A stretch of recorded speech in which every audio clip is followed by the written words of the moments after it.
One day, my life hit a major low, and I wound up in the hospital. I sat with my mom, Elise, and we had a real talk. She helped me understand my options.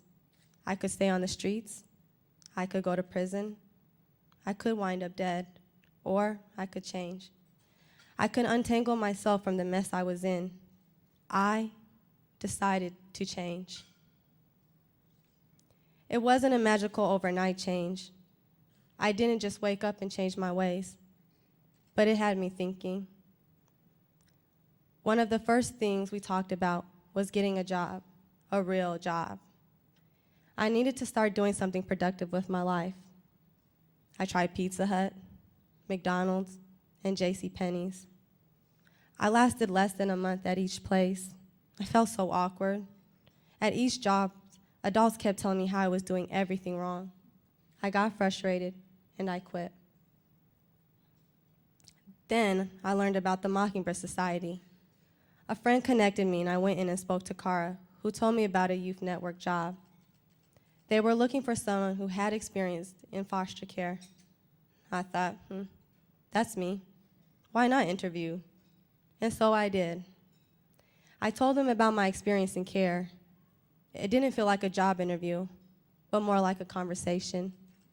And I was blown away a couple days later when they called and offered me the job. At first, I was hella scared. I got freaked out right away by the expectations they had of me. An important part of my job was to write articles for the Mockingbird Times. And I have a learning disability, and writing has never been easy for me.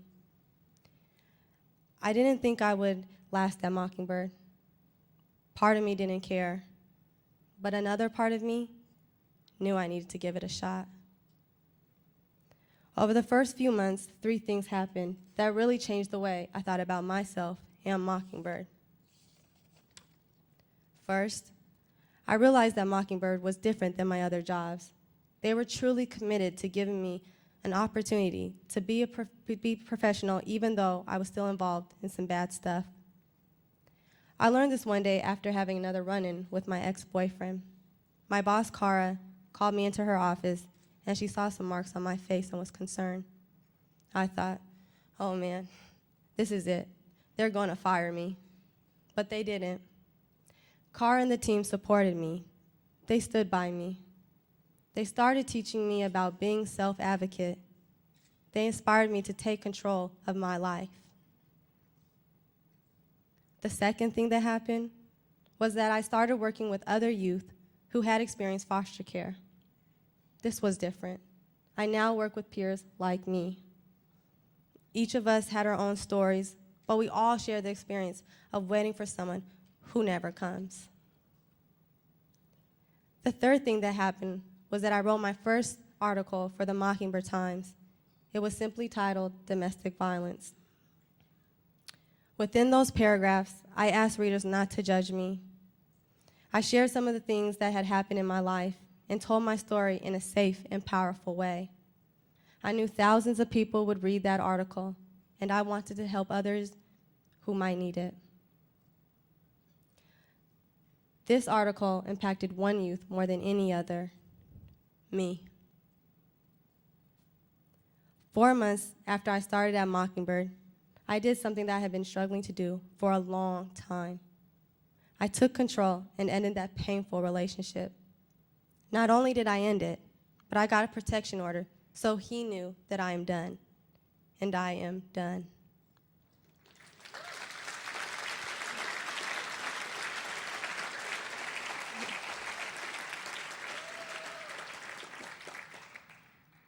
Writing that article gave me the courage to advocate for myself, and I learned an important lesson. Advocacy is empowering because it allows you to look at your circumstances in a different way. I became an author, an expert, and a survivor. When you think of Mockingbird, you probably think of big events like Youth Advocacy Day, but you should also know that we are advocating every day to help young people on so many levels. I went from being quiet and shy to slowly opening up. I started hanging out with people who I wouldn't have hung out with in a million years when I was on the streets. I started hanging out with people who wanted to work, people who wanted to learn, and people who wanted to become leaders and advocates. I learned how to advocate for myself and eventually how to advocate for others. I learned how to advocate for programs and laws that could help other youth who, like me, come into the system through no fault of their own. I want to share one of my proudest moments as an advocate. Last year, Mockingbird advocated for a bill called unannounced visits. This requires states to randomly visit 10% of foster care homes unannounced. I've had really great foster parents like my moms and the Burtons, both here today. But I've also lived in a home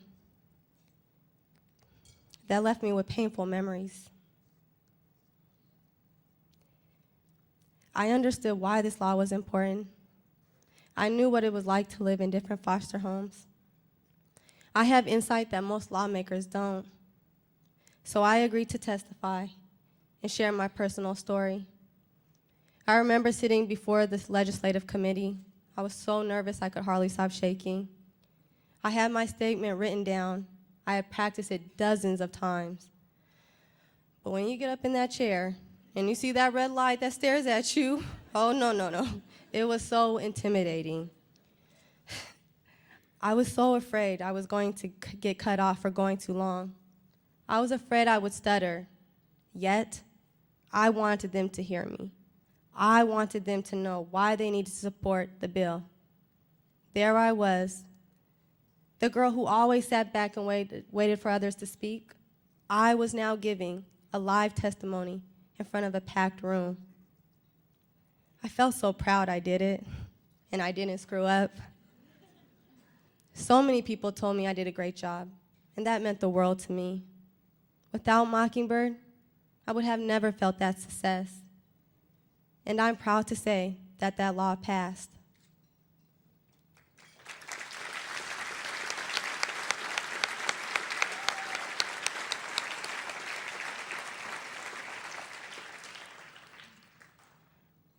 After 3 years with Mockingbird, I'm a totally different person. My mom, Cara, and everyone on the Mockingbird team have taught me about trust. They taught me that I have the power to change both my life and our system.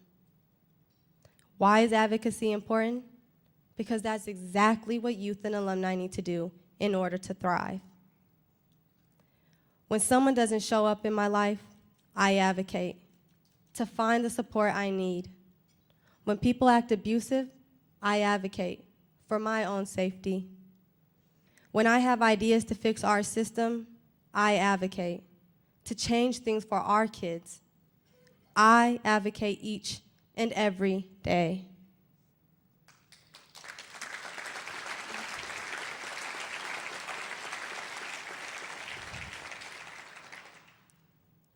I've learned that you can forgive situations, but you can never forget them. I forgive my birth mom for leaving me at that 7-Eleven. And I forgive my ex for what he did. At Mockingbird, these situations become your assets. You don't spend time regretting the bad decisions you made, but rather you look forward and use your experience to make life better for others.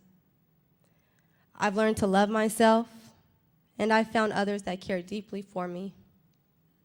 Remember, at my lowest points, I have 4 choices.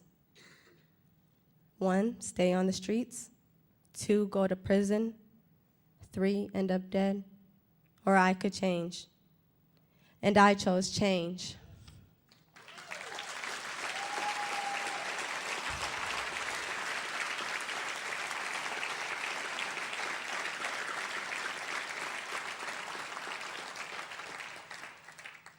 Today, I have new choices. Finish college, launch my professional career, and start a family. If it wasn't for the Mockingbird Society and the love of those around me, I wouldn't be up here today. I'm about to start another new chapter. I've reached the age limit of the Youth Network program, and I'll be moving on at the end of the year. I'll be a little scared when I leave Mockingbird, but this time, I have confidence. I know people will stand by me, and I won't be alone. All of my life experiences, good and bad, have prepared me perfectly to take my next steps. To all of you, thank you. Your support has made it possible for Mockingbird Society to give me opportunities I never thought possible.